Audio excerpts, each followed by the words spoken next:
Chers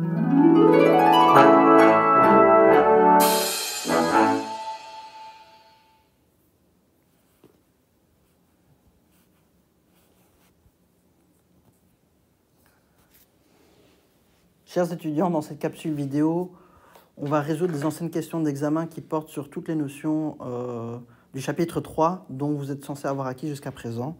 Et voilà un premier exercice qu'on a déjà résolu dans une autre capsule, mais voilà, je vais aller très vite. Donc, vous avez il faut, il suffit. Donc, il faut, c'est une condition nécessaire, il suffit, c'est une condition suffisante. On a le et, donc on comprend que c'est une notion d'équivalence.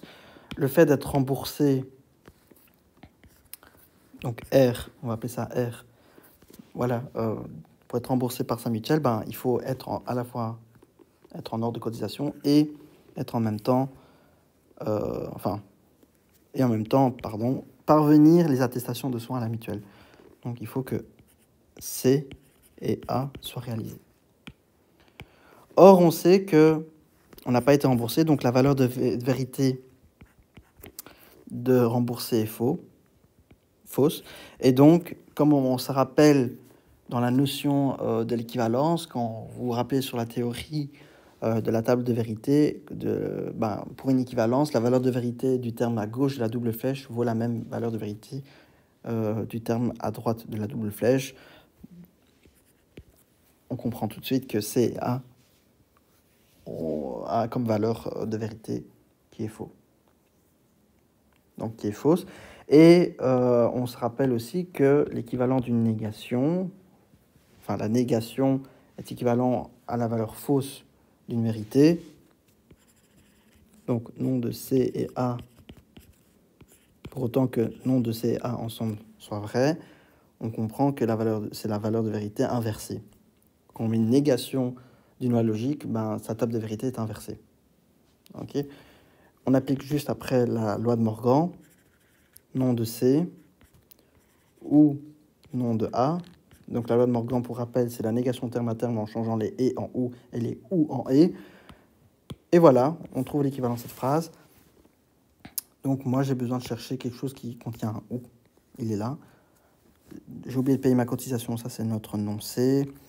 J'ai oublié d'envoyer les attestations de soins, ça c'est le nom A. Donc ça c'est équivalent à dire nom C ou nom A.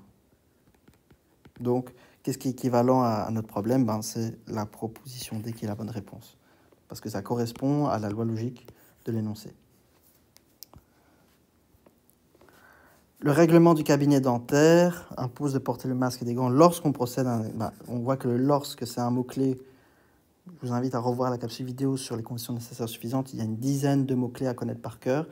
Quand vous avez... Alors, on va écrire ça, masque, gants, le « et » ici, et examen de patient, on va écrire « e ».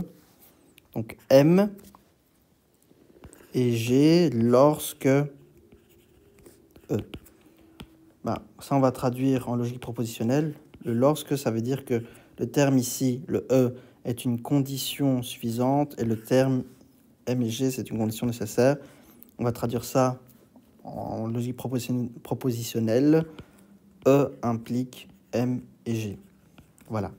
Et donc, ce terme qui se trouve à droite de la flèche de l'implication, la condition nécessaire, et le terme à gauche, c'est la condition suffisante.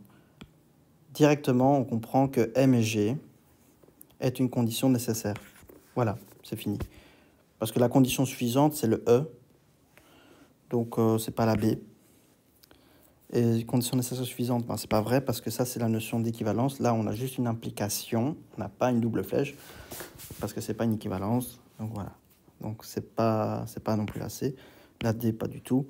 On voit que c'est une condition nécessaire, comme on voit dans notre théorie, en fonction de la structure des termes de la loi d'implication. Donc ça, c'est ce qu'on avait vu et étudié dans l'ensemble des vidéos, des capsules vidéo théoriques du chapitre 3. L'ambulance ne sort que si l'hôpital reçoit un appel d'urgence. On l'a tellement résolu, voilà, que si vous vous rappelez la liste des mots-clés à connaître par cœur, tout ce qui se trouve devant le que si, c'est une condition nécessaire. Tout ce qui est avant le que si, c'est une condition suffisante. Donc, le fait que l'hôpital reçoit un appel d'urgence, on va appeler ça U. L'ambulance ne sort que si, enfin l'ambulance ne sort, donc le fait que l'ambulance va sortir, on va appeler ça A. Donc ça reste la structure A implique U. On sait que l'équivalence de cette loi logique, c'est la contraposée. Donc la contraposée, c'est quoi? C'est la négation terme à terme en inversant les termes. Donc la non U implique non A. Donc on comprend que si on ne reçoit pas un appel d'urgence, alors l'ambulance ne sort pas. Ben, c'est la réponse C. Ok. Pourquoi les autres ne sont pas bons? Bah, si un appel d'urgence est reçu, l'ambulance sort. Ça, c'est A implique. Donc, c'est U implique A, excusez-moi. Donc, on voit que ça ne ressemble pas à la structure A implique U. Donc, ce n'est pas la bonne structure. Donc, ce n'est pas la A. Si l'ambulance ne sort, c'est qu'il y a une urgence. Bah, déjà, il y a une faute. Ce n'est pas le fait qu'il y a une urgence que l'ambulance va... voilà. Ce que ça va faire sortir l'ambulance. En fait, c'est l'ambulance ne sort que s'il y a un appel, c'est l'appel d'urgence et pas une urgence. Donc voilà, ça c'est un piège. Si l'ambulance ne sort pas, donc l'ambulance ne sort pas, aucun appel d'urgence a été reçu, donc ça c'est la structure non A implique non U. Alors, vous voyez que c'est pas la même structure, ici c'est non U implique non A, alors qu'ici c'est l'inverse, donc c'est pas la D. Voilà. Il établit qu'un patient atteint la maladie Q guérit s'il suit un traitement X parmi les propositions suivantes, laquelle est considérée comme vraie si le patient, donc les questions, est atteint la maladie Q. Voilà. On comprend que X est, voilà, s'il suit, donc X est une condition suffisante pour guérir la maladie Q, donc G pour dire guérir. On nous dit que le patient est atteint de la maladie. Donc, c'est-à-dire que, voilà, on va essayer de comprendre la loi logique au fait que la personne soit atteinte de la maladie. Et donc, s'il atteint la maladie, c'est la négation de guérir.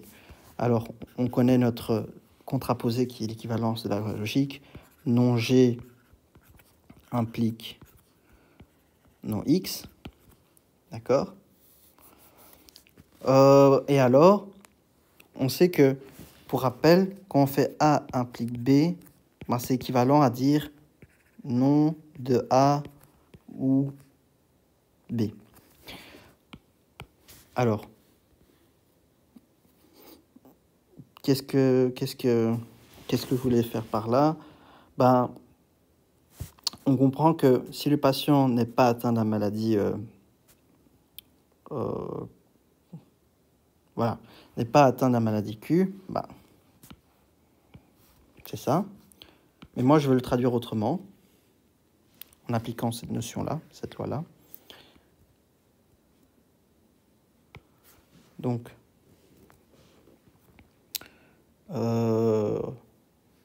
l'équivalent de non G implique non X, c'est dire non de non G ou non X. Non de non, donc la négation d'une négation c'est positif, donc c'est G ou non X. Vous remarquez également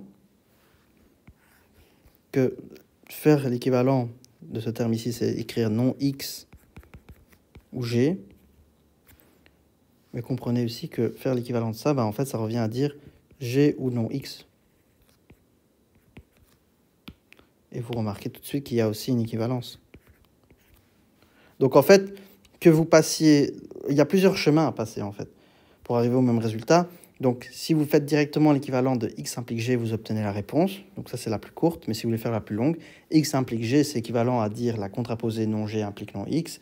Et l'équivalent de ça, ça revient, on retombe sur nos pattes, on revient à la même expression. Donc voilà, soit vous passez par un chemin plus long, soit par un chemin plus court. Mais, donc en tout cas, ça, peu importe, l'important c'est de retomber sur le même résultat. Et on va juste trouver la phrase qui correspond à la même structure, donc non X ou G. Donc le patient qui ne suit pas le traitement X, ou il guérit. Donc ça c'est G, et ne suit pas le traitement, ça c'est non X. Donc c'est la même structure qu'ici. Donc la bonne réponse c'est la P. Voilà. Quand on applique tout correctement, on trouve la bonne réponse. Il établit qu'une personne présentant les symptômes S doit forcément être atteinte de la maladie M. Donc, la maladie M est une condition nécessaire pour avoir le symptôme S. Donc, S implique M. On dit aussi qu'il suffit d'appliquer un traitement X pour guérir un patient atteint de la maladie M lorsqu'elle est diagnostiquée à temps.